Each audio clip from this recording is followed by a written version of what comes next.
From Neural Newscast, this is your daily news briefing. Neural Newscast Global. I'm Andrew Lindbeck.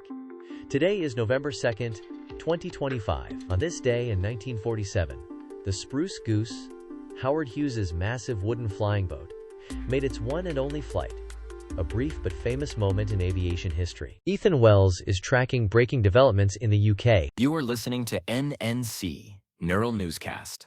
All the day's news synthesized and verified.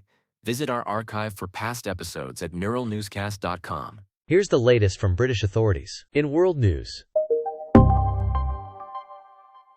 the British Transport Police say multiple people are seriously injured after a stabbing on a Doncaster-to-London train.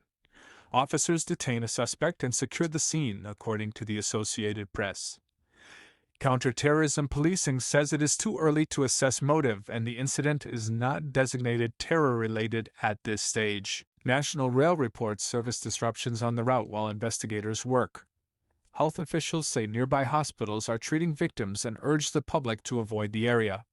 Police ask witnesses to share footage as they review CCTV and interview passengers.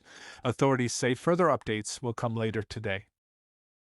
This is Ethan Wells for Neural Newscast. updates from the halls of power.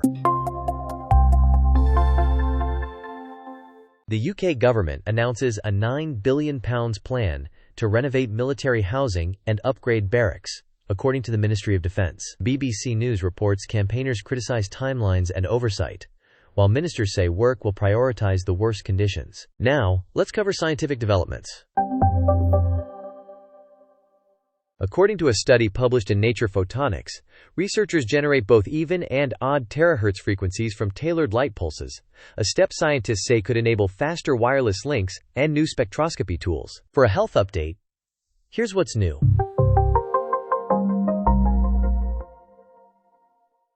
A large review links long-term exposure to fine particulate pollution, or PM2.5, with higher dementia risk, according to peer-reviewed research.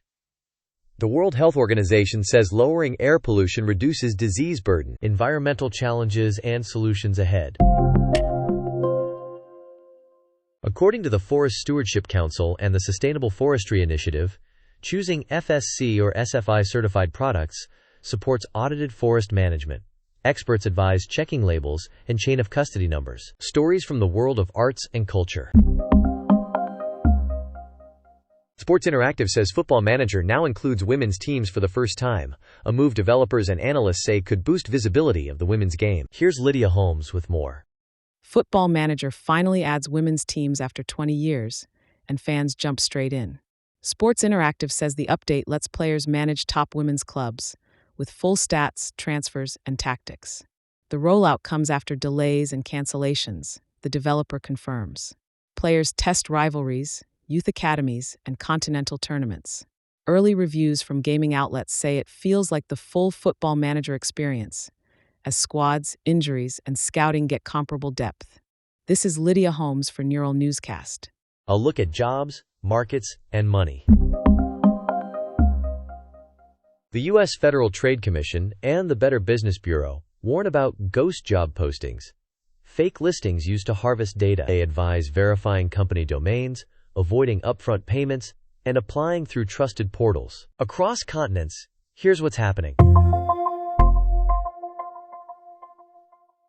Reuters and Nigerian security officials say Boko Haram and Islamic State West Africa province continue deadly attacks in Nigeria's northeast, violence that has killed thousands since 2009. The Pentagon says the United States is monitoring the situation and coordinating with Abuja. No U.S. military action is announced.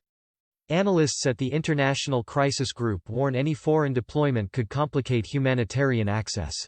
Nigeria's army says recent operations have neutralized militants and rescued civilians, according to an official statement.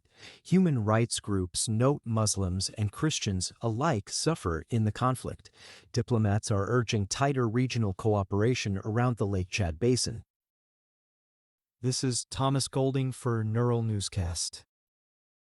Now, let's explore technology news.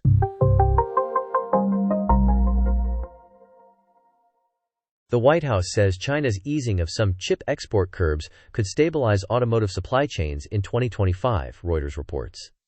Details next from Kara Swift. Kara Swift reports on this story. The White House says China agrees to ease some export controls on automotive-grade semiconductors as part of a trade understanding with Washington, Reuters reports. The shift affects chips used in vehicles and industrial equipment, including parts supplied by Netherlands-based Nexperia. U.S. officials say the arrangement sets clearer licensing rules and faster approvals. China's Ministry of Commerce signals it will narrow controls on certain lower-end components. The move follows months of talks amid wider tech tensions. Industry groups tell the Associated Press a steadier pipeline could emerge in 2025 if both sides implement the changes on schedule. Those are today's top stories. For in-depth coverage and more updates, visit neuralnewscast.com and subscribe. That's our coverage for this hour.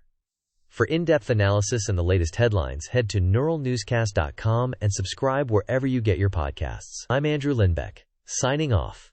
That wraps up today's journey through time on NNC, Neural Newscast.